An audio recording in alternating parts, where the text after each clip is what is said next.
Olá a todos.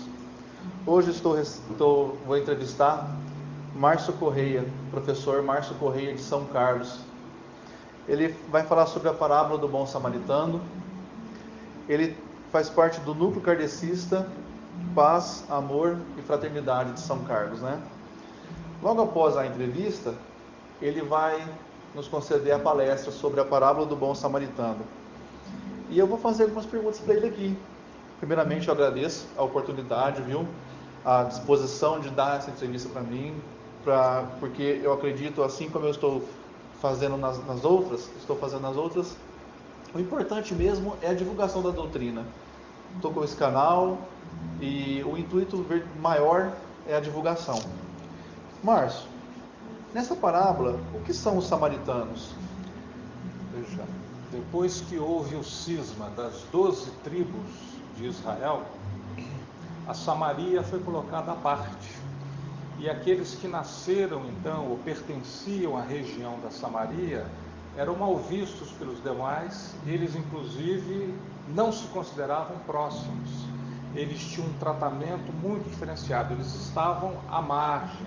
Eles não eram considerados os eleitos do Senhor como aqueles que pertenciam às 12 tribos tradicionais de Israel. Era um pessoal excluídos, né, daquela época. Exatamente. Não tinha muita representação em termos de geração de impostos, de trabalhar para os demais, assim, não, né? Na verdade, a questão política e religiosa na antiga Judéia estava tudo muito misturado, né? Então, as questões fundamentais de religião acabavam influenciando na política, acabavam influenciando na administração, influenciavam em toda a estrutura social daquele povo. Então, os samaritanos eram colocados à parte em tudo. Tá certo. E lá também tem o doutor da lei, né? O que a gente poderia falar sobre o doutor da lei dessa parábola aqui? Veja, a lei, ela principalmente era constituída pelos 5 grandes livros deixados por Moisés, né? E desses 5 grandes livros nós temos a Gênese, Números, Levítico, Deuteronômio e Êxodo. E eles constituíam então aquilo que se chamava a Torá. O doutor da lei era aquele que lia constantemente, que estudava e explicava esta lei para todos os fiéis, vamos dizer assim, os seguidores da religião tradicional. O doutor da lei, tradicionalmente, era alguém que conhecia com muita profundidade tudo aquilo que estava colocado no pensamento registrado de Moisés. Cabe aqui assim, trazer uma atualidade sobre essa questão, porque, por exemplo, assim, na minha concepção, hoje em dia, muitas vezes a gente usa aquele jargão, né? A letra mata e o espírito vivifica, né? O espírito vivifica, né? Mas para aquela época, essa lei aqui já era o suficiente, né? O que eles tinham que seguir eram umas leis mais rígidas, né? Que são de Moisés, né? Então, adaptou para aquele pessoal daquela época, né? Perfeitamente. Na verdade, no conjunto de leis de Moisés, nós vamos encontrar tanto os 10 mandamentos, sim, que foram uma revelação mediúnica que Moisés recebeu, isso, mas além disso, também um código civil para regular a relação entre todo aquele povo, né? Então, Moisés, na verdade, foi um grande legislador, né? Ele como grande patriarca, sabendo que havia necessidade de organizar a vida daquele povo, então ele escreveu, além daquilo que ele recebeu mediunicamente, ele deixou um registro muito importante para o povo de uma maneira geral. E o doutor da lei era aquele que estudava e divulgava essas informações para toda a população. Normalmente ele era uma pessoa assim, de grande prestígio, né? De grande penetração na sociedade, e a questão da lei está muito ligada a um forte formalismo, a questão de ir na letra, muito mais do que o espírito da lei, como você mesmo já havia adiantado. Então a lei lida e seguida exatamente como registro fiel daquilo que se lia nestes livros. E aí que vem Jesus e faz uma proposta muito mais abrangente, que ao invés de olhar a letra que estava escrita, buscar o espírito do ensinamento, aquilo que efetivamente nos coloca mais próximos do Pai Celestial. Exatamente. Essa parábola também, ela nos traz também um grande ensino sobre a caridade, que o Espiritismo também vem trazer isso daí, que é fora da caridade não há salvação. E ele vem trazer esse conceito quando o samaritano passa ali e doa o seu tempo. O que você me fala sobre esse conceito de caridade que está expresso nessa parábola? Veja, na verdade é o manual perfeito do atendimento que um ser humano pode dar ao seu semelhante, ao próximo, né?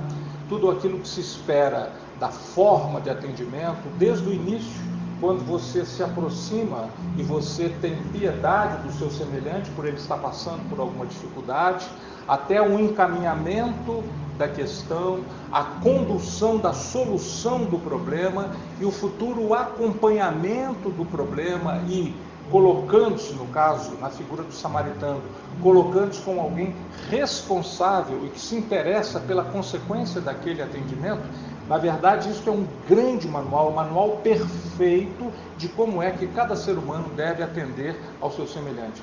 Jesus, como alguém que ensinava como ninguém mais nesse mundo conseguiu ensinar, com simplicidade, mostrando as coisas do dia a dia dos seres humanos, da sua vida cotidiana, ele apresenta para nós com extrema profundidade, na simplicidade e humildade das suas palavras, a forma como o ser humano deve atender, deve enxergar o outro e deixar que o amor flua em relação ao outro. E nós sabemos que quando existe um fluxo de amor entre as criaturas, esse fluxo de amor recebe o nome de caridade.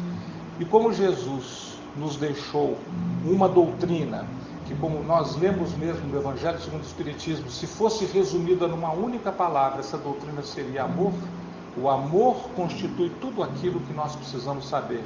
E o amor que transita é a caridade. É por isso que, como você mesmo lembrou, Kardec, de forma muito iluminada, ele deixa esta máxima para todos nós que somos espíritas. Fora da caridade não há perspectiva de salvação. Exatamente. Eu quero lembrar aqui da questão teve uma vez que eu li um texto, num livro, que uma pessoa, ela perguntou assim para um grande estudioso da Bíblia, né? Para a pessoa responder para ela o que a Bíblia traz de ensinamento, o que ela poderia fazer num pé só.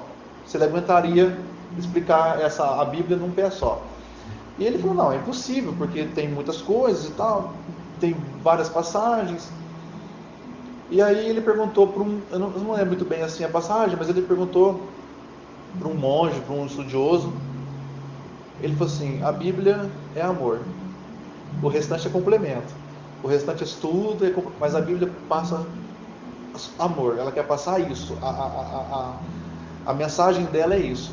Jesus veio nos ensinar isso, e o Espiritismo vem nos ensinar isso, né, que é a terceira revelação.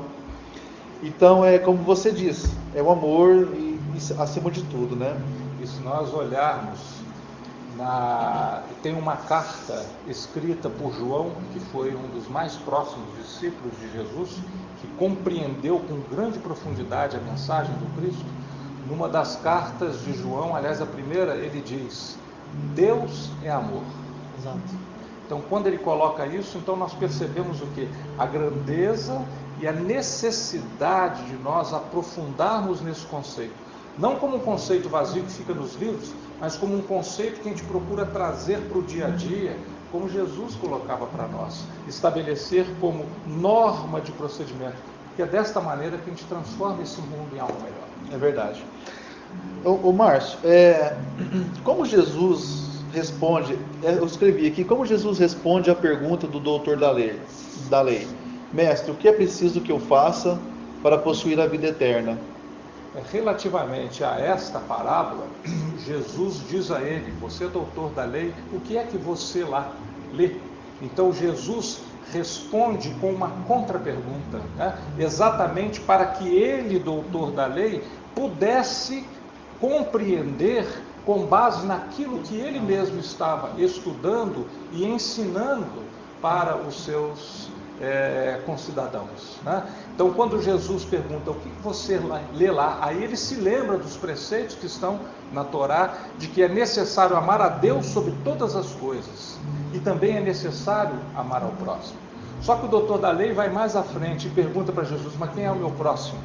E é exatamente por conta disso que Jesus conta a parábola, utilizando o samaritano, que não era visto como alguém próximo dos demais judeus, e ao final, com todo o atendimento que o samaritano dá, ele pergunta ao doutor da lei, quem você julga que foi o próximo? E ele diz, sem dúvida, o samaritano que atendeu, que se apiedou e que enxergou a necessidade do outro. Então Jesus, como emérito professor, ele faz com que o próprio aluno chegue à conclusão com base nos raciocínios que ele sedimentou. Exatamente. Lembrando também que Haroldo Dutra Dias escreveu um livro, eu li esse livro, e ele escreveu baseado em pesquisas, baseado em diversos estudos. Ele escreveu um livro inteiro explicando sobre a questão de linguagem, figuras de linguagem que são usadas para chegar nessa parábola do bom samaritano, né? Se eu não me engano, chama Parábolas de Jesus. Parábolas, texto e contexto. Parábolas, texto e contexto de Jesus, né? Esse livro é muito bacana, vale a pena ler. E ele escreve tudo e chega nessa parábola. Realmente, essa parábola, ela, assim, a gente poderia ficar aqui infinitas horas, a gente não ia esgotar o ensinamento que dá essa parábola, né? Ela é muito profunda, você tira muitos conceitos, muitas experiências, né? Muitas